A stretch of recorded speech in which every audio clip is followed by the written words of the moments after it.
Can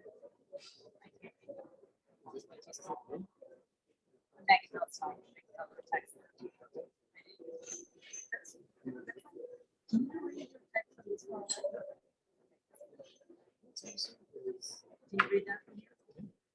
I can read that, but I can't read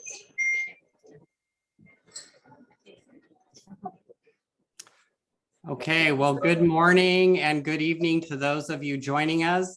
My name is Josh Boone and I'm the Executive Director of Veloz. I'm happy to be hosting Veloz Live from COP26 with Caroline Choi and David Hochschild. Here at Veloz, we have a single mission, and that is to rapidly electrify transportation and make electric for all a reality faster. The COP26 summit in Glasgow brings together parties from around the world to accelerate action toward the goals of the Paris Agreement and the UN Framework Convention on Climate Change. To quote California's Lieutenant Governor, Eleni Kounalakis, she said, "California has been the tail that has wagged the dog on environmental protection, and we are continuing to play that role." I'm delighted to have the Veloz leadership team joining us for this 30-minute segment. You are part of the California delegation at COP, Caroline and David. Caroline is the Senior Vice President of Corporate Affairs at Edison International and Southern California Edison. She also serves as Veloz's board chair. David Hochschild is the chair of the California Energy Commission and serves as Veloz's public policy board chair. Both are powerhouse superheroes working to bring clean energy and clean transportation to California. I'm really happy to see you both on screen and to know that you made it safely to Scotland. So I have a series of questions for each of you, and then at the end, we'll take a question or two from the audience via the Q&A box. We have nearly 100 people joining us for this session from all over the Veloz ecosystem, so it's pretty exciting. Veloz's new program director, Alfred Artis, will join us on screen at the end to facilitate a few questions from the audience. So for those of you listening in, you will be on mute. Please put your questions in the Q&A feature and we'll get to you at the end.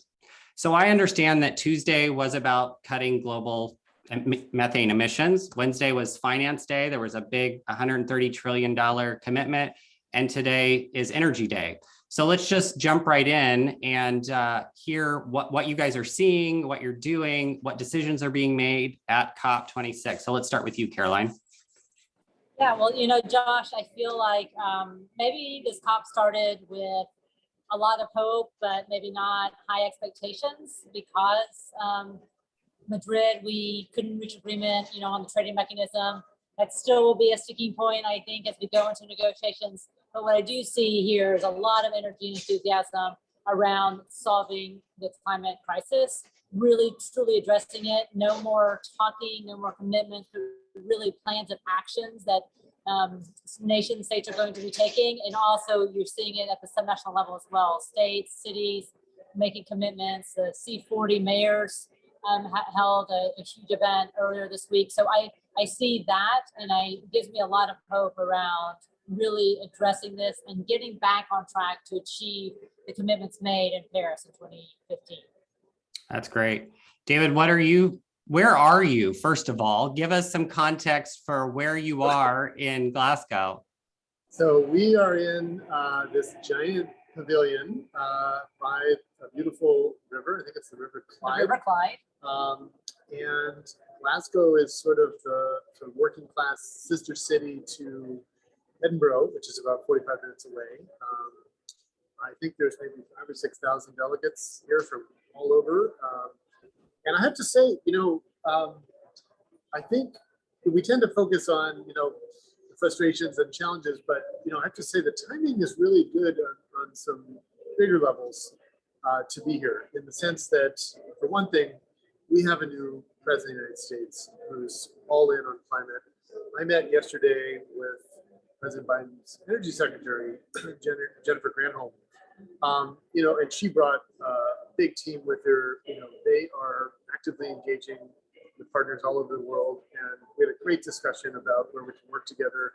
Transportation and electrification was one of the big issues, and obviously there's a lot of money for EV charging in the infrastructure reconciliation packages that are upcoming. So that's really exciting. I also think, you know, in every meeting I've had here with delegates from around the world, EVs and transportation electrification infrastructure, that's been one of the main topics of interest. And part of it is that we've now succeeded in California in getting the industry to a point where it is a force. EVs are our number one export in California. Tesla, of course, last week became a $1 trillion company. We're making historic investments now. The state of California is putting in $3.9 billion alone this year into various forms of transportation electrification incentives and infrastructure. And it's clear that we have a lot of momentum, and I think there's a lot of interest in how did that happen? What do we need to do to grow it? And so it's nice to be here at a time when we actually have the winds at our backs. And I was telling Caroline earlier today, moderating the session we had with our CEO Pedro, and I was relaying one of my favorite quotes from Gandhi about change is first they ignore you, then they mock you, then they fight you, and then you win. And it sort of feels like we're on that with electric vehicles, which we're not taking seriously, a generation ago, and now very clearly our future. And a lot of interest here. One of the goals of the COP is around zero emission mobility and a real focus in on electrification and e-mobility in particular. Yeah, that's great. To add to your quote comment, David, I remember on President Obama's Resolute desk, he had a little plaque that said, "Hard things are hard." And I think someone gave it to him after the Affordable Health Care Act was passed. And it's something that has been seared in my memory, that, really this effort is, holding back of the tide in many ways in terms of the size of effort and energy that needs to be put into reducing our climate emissions. So with that, my understanding is the U.S. has rejoined the 1.5 degrees Celsius coalition, Caroline. So what exchange or conversation, on this topic has given you the most hope? Well, I think really the hope was in having the U.S. rejoin that coalition, right? Because it was one that we were not part of, especially after the U.S. dropped out of the Paris Accords. And so being part of this coalition, pushing the UN Framework Convention on Climate Change to 1.5 from 2, right? And so we'll see. There's a lot of work to be done to get agreement around 1.5, but clearly I think the science is showing that we really need to hold temperatures to the 1.5 in order to avoid the worst aspects of climate change, and which we're already seeing. We're already seeing some of that with the wildfires, with drought, with the floods and hurricanes. And so to avoid even more terrible natural disasters, keeping to 1.5. So the hope is having the U.S. putting its voice, right, second largest emitter on the globe, putting its voice and power behind the 1.5 and putting the intellectual energy and capital behind that as well. So I think for me, it was having the U.S. join into that coalition and lending its power of the United States behind that. Yeah, that's great. Well, you mentioned, funding, and my understanding is yesterday, David, there was a big focus on financing and, global commitments to financing this effort. So my question for you is, there's a big focus on financing around climate goals at COP26. So what are the economic considerations and what are the top economic opportunities at COP26 as it relates to decarbonization that have you excited? Yeah, so first of all, one thing that's clearly gotten a lot of momentum is divestment from fossil fuels. And in some ways, that is creating a new pool of money that can be deployed into clean energy solutions. And I've just heard again and again and again at this conference how the fossil fuel divestment has made it harder to finance and build, new coal power plants and that kind of thing. So clearly that's having an impact. On the other side of the coin, I think that a lot of the renewables and clean energy stuff has reached a point of maturity where it's really solidly bankable. And I think one thing I am particularly excited about is offshore wind. So actually, as a lead up to this trip, I did a bunch of site visits to offshore wind projects in Portugal and Denmark. Denmark alone has 500 offshore wind turbines. We are focused on offshore wind at the California Energy Commission and have come to an agreement with the Biden administration earlier this spring on a 400 square mile zone off the central coast of California. And that's going to provide offshore wind power, which is going to help power all these electric vehicles. And I can just share, I will be going in a couple days to visit the largest floating offshore wind project in the world, which is here in Scotland, in Aberdeen. That is the technology that we're going to be using in California because we have a deep water shelf, so you can't do the monopile construction where the turbine actually gets the foundations of the seabed. It has to be floating. And it's a now mature technology. Just to give you some sense of scale, the blades for these turbines that they're building now are longer than the length of a football field, 105-meter blades. One rotation of the turbine, there are 14 megawatt turbines now. The turbine size has doubled in the last couple of years. One rotation of the turbine powers a house for a day. That's the scale that we're at. Wow. And technology is growing very quickly, a lot of momentum, a lot of interest. And I think we're going to see offshore wind. By the way, these projects, some of them are 60 miles offshore.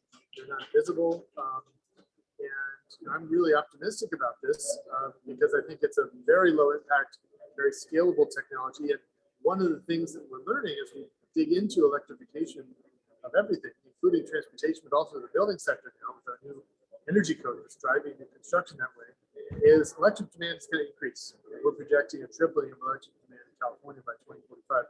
We will need a lot more renewables, and offshore wind is a really important part of that. So that's probably been the technology I've been most focused on and excited about since I've been here. Yeah, that's exciting. Caroline, you represent Southern California Edison, Edison International. You all have exciting programs in place, investing in clean energy, investing in electric vehicle charging. What role are the utilities specifically playing at COP26? And could you talk to us a little bit about that? Yeah, it's actually really exciting to see the electric utility, the investor in the electric utilities here at COP. First of all, National Grid is a sponsor of this conference, so that's a great investment from one of the largest utilities in Europe. But from the U.S., and of course, National Grid does have a U.S. presence in the Northeast. From the U.S. as well, it's of course Southern California Edison with Edison International, as well as Public Service Electric and Gas from New Jersey. And so, part of it is really talking about what we're doing and the investments that we're making to help move emissions downward and to promote electrification. I think for the United States, the emissions reductions that have been achieved to date really have been driven by the electric power sector and our move from natural gas, coal into renewables, and that shift is continuing. We talked about the fact that we've added 300 gigawatts of renewable energy over the last 20 years. And to hit the 2030 targets, we need to add another 300 gigawatts in 8 years. So it's really an incredible amount of resources that we're going to be adding to our systems. And then on the electrification side, as you said, Southern California Edison has one of the largest transportation electrification programs in the country. We're investing over $800 million in charging infrastructure from the light duty side to the medium and heavy duty as well. And we're seeing a lot of our fellow utilities doing similar programs, helping to facilitate and accelerate electrification. And I would say one of the themes that we've already heard in the few days that COP has been going on is scale and accelerate. And that's really a theme here: action, scale, accelerate, not just commitments. So what are you doing to really move things forward so that we can achieve the goals in 8 years? And so that's one of the things that the utilities are here as well, is talking about what we're doing and the opportunities to scale that and also to accelerate the work that we're doing. Yeah, that's great. I like that. Scale, accelerate, and action.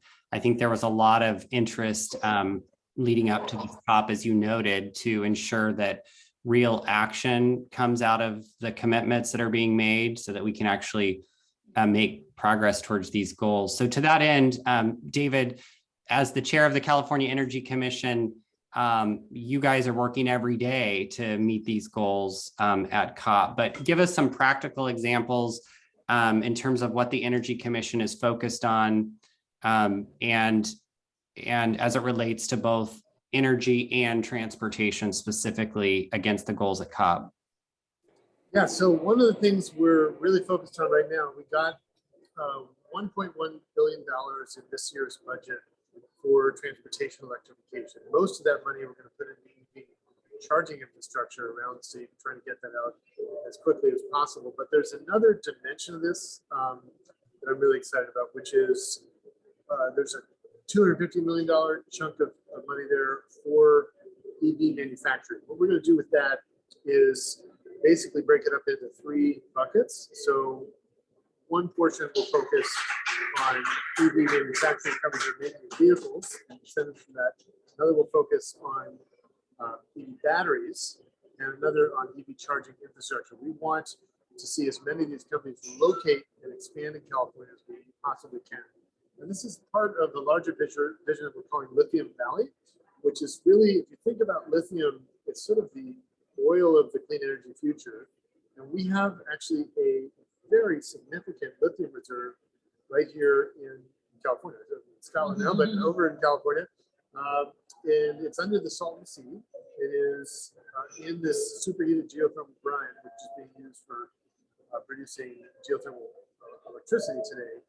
And it's the most benign way to recover lithium that exists. When you look at where lithium comes from today, it's mostly from four countries: Chile, Argentina, Australia, and China. And there is definitely an environmental footprint there. If you do hard rock mining or evaporation ponds, in those cases, the lithium in the form that we have it here in California is just recovered through a closed loop zero waste process. And we believe we can get to 100,000 tons of production within 5 years. And that's about a third of the global market. So this is a big focus for us. We're investing in R&D technology, partnering with a bunch of folks, including local tribes and Salton Sea Authority and many of the local stakeholders there. And the vision is really to get that industry launched and growing and healthy at the same time as we actively recruit back some of the missing links in this lithium ecosystem. Because at the other end, we have the largest market in the United States for energy storage and for electric vehicles. We're about 50% of both those markets. We got the raw material, but we don't have things like cathode manufacturing. So we want to really do that and bring it back here, because one of the things that is important to remember with batteries are quite heavy. So shipping costs are large, and there is a real advantage to proximity to the market. So that's a big focus for us, and we're going to be doing our grant making with that vision in mind. And I will say also, I think this is an issue that really can truly be bipartisan. This is about energy independence, about strengthening our sort of strategic position vis-a-vis China. It's about climate, it's about domestic manufacturing.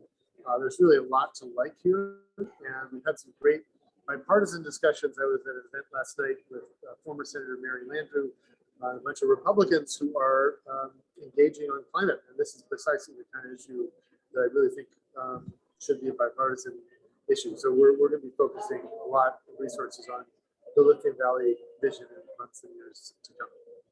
And I would just add on to that, because I think the vision is not just applicable certainly for transportation, but for grid scale energy storage, right? So in order to really capture the value of the renewables that we're bringing into California, putting on the system to power homes, businesses, cars, and buildings, we need energy storage. And I mean, just last week, Southern California Edison signed a contract for 505 megawatts of utility-owned energy storage.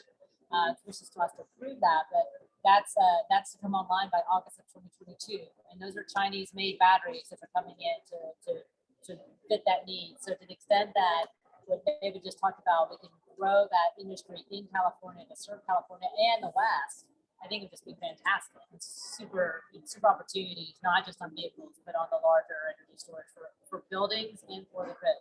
Yeah, and by the way, all this is good for the economy. I mean, one of the things I dedicated about a month ago, a new Tesla factory in Lathrop, which is going to employ up to 2,000 people.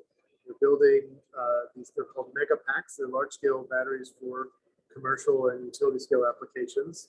And they're sold out all the way through 22 and halfway to 23. You know, I think the demand is only going to grow for that technology. And it's a big opportunity. So this is I think, you know, the Biden administration is very aligned on wanting to support this. So it really is nice to kind of finally be in lockstep with our partners in DC on this. Yeah, that's great to hear, David and Caroline. I'm really happy that, David, you mentioned the lithium project at the Salton Sea. At Veloz, we work every year to help people in California understand the many benefits of driving electric And I think the drumbeat is just increasing around questions related to how are these vehicles manufactured? Where do you get the lithium? Really the kind of cradle to grave in the recycling process. So it's really wonderful that the Energy Commission is investing in, a lithium opportunity in the state. And also, that the state is looking at how to facilitate battery storage and battery recycling, kind of the whole soup to nuts issue around EVs. And my hometown is not far from Lathrop, so I'm really happy to hear that you were down there recently. That's great. No, just to that point, Joshua, it is important to remember there's an environmental impact for every form of energy generation, including renewables and including electric vehicles. And we've got to remember that, and that's why we have to stay focused. I mean, clearly there's a huge gap in terms of the environmental impact of internal combustion engines or coal power versus renewables and EVs. But having said that, we have to keep making progress on reducing the impact of clean technologies. And I think with lithium ion, there are some very promising developments. I personally believe the entire lithium ion industry is headed towards a cobalt-free model. And that's a very positive step.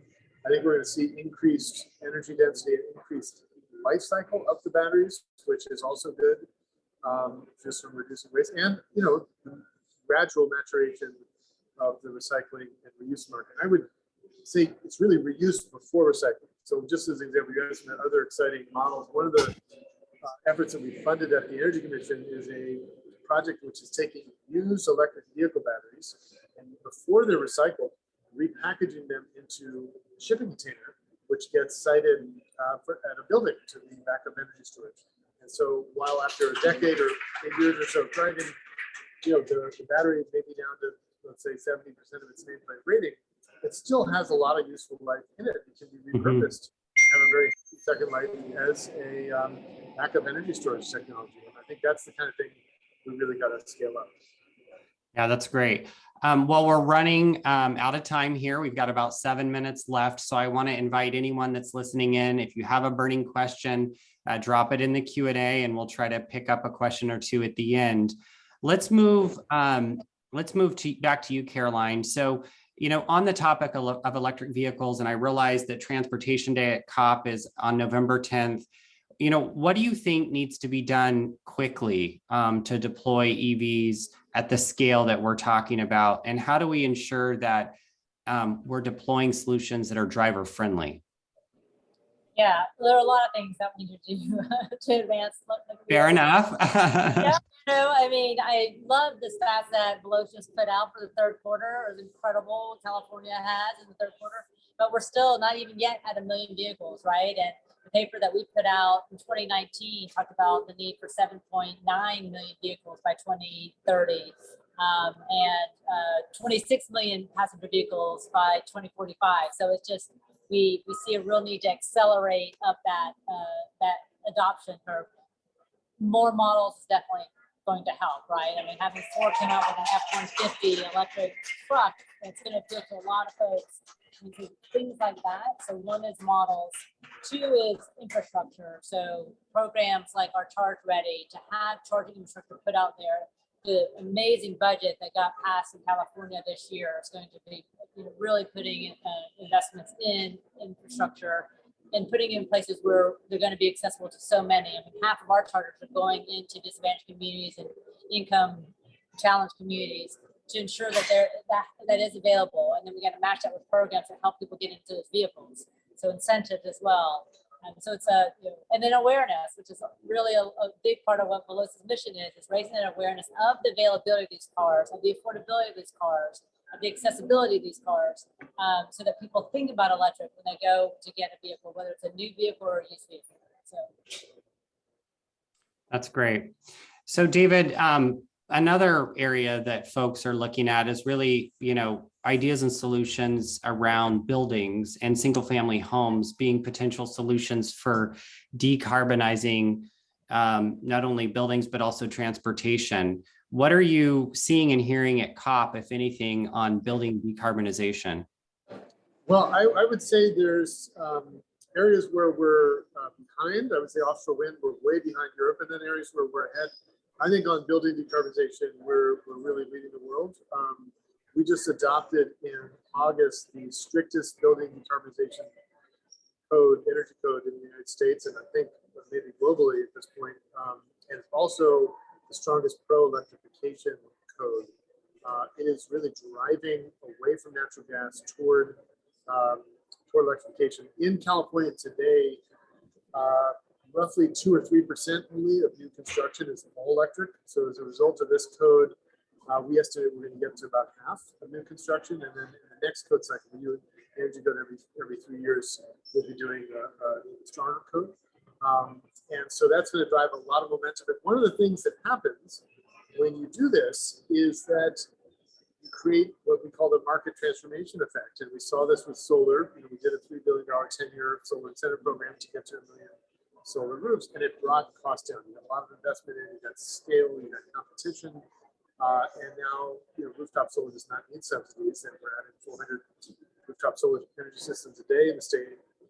The same thing will happen with electric heat pump technology.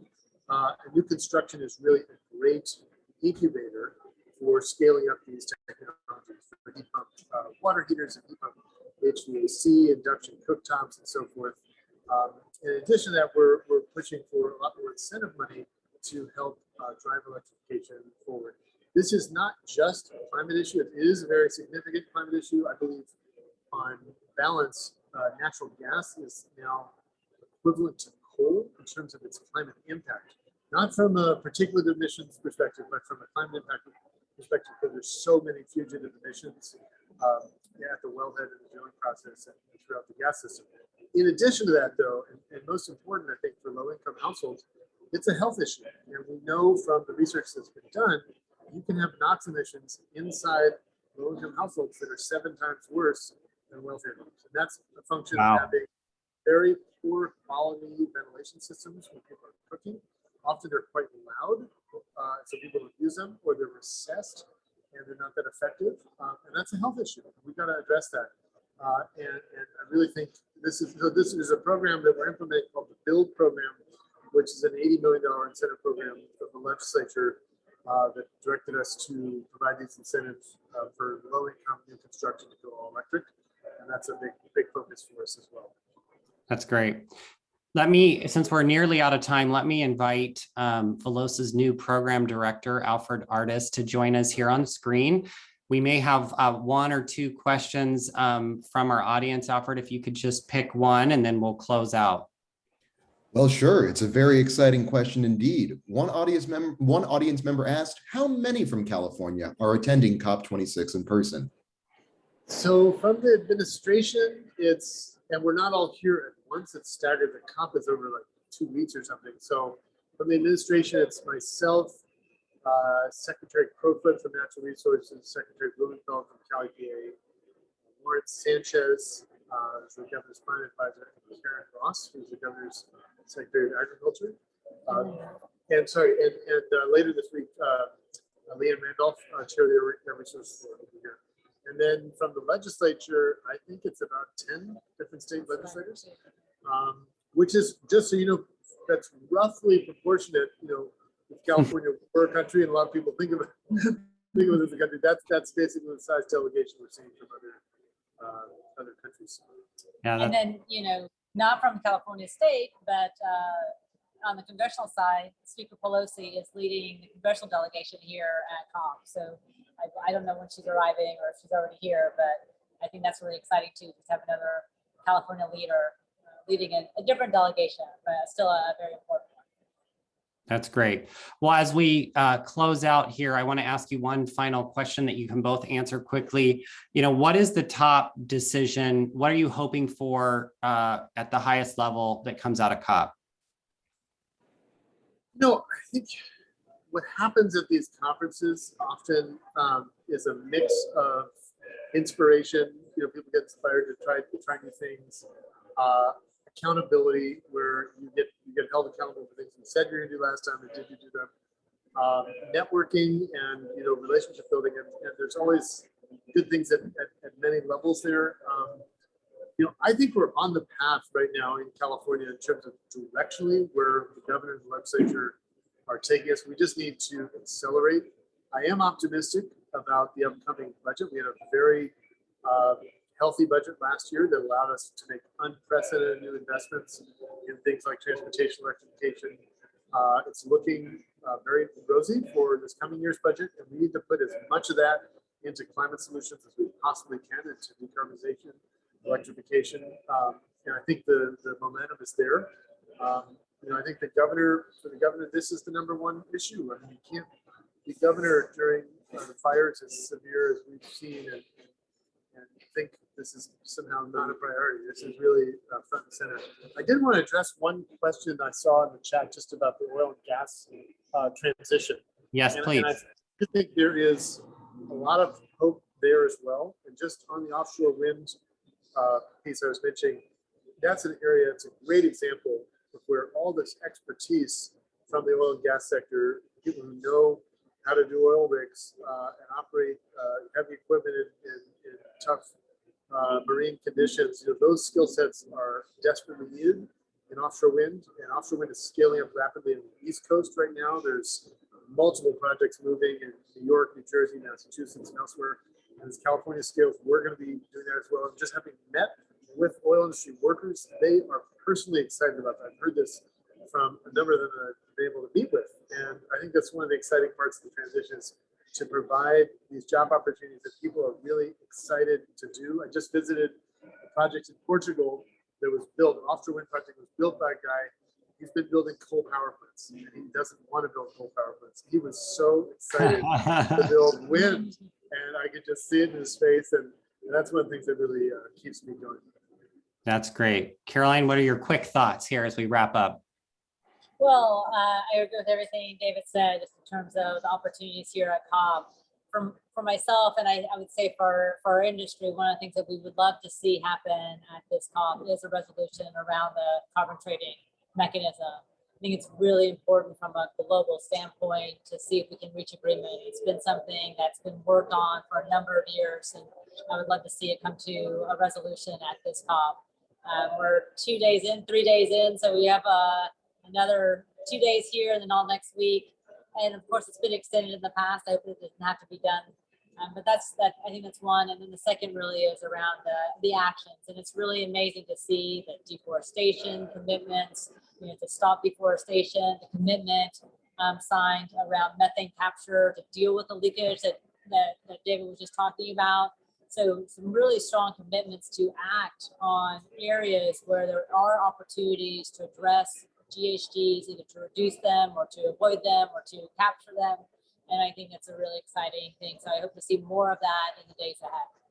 That's wonderful. Well, it sounds like scale, acceleration, and action are some of the key themes that the California delegation is driving toward, as well as all the other representatives there.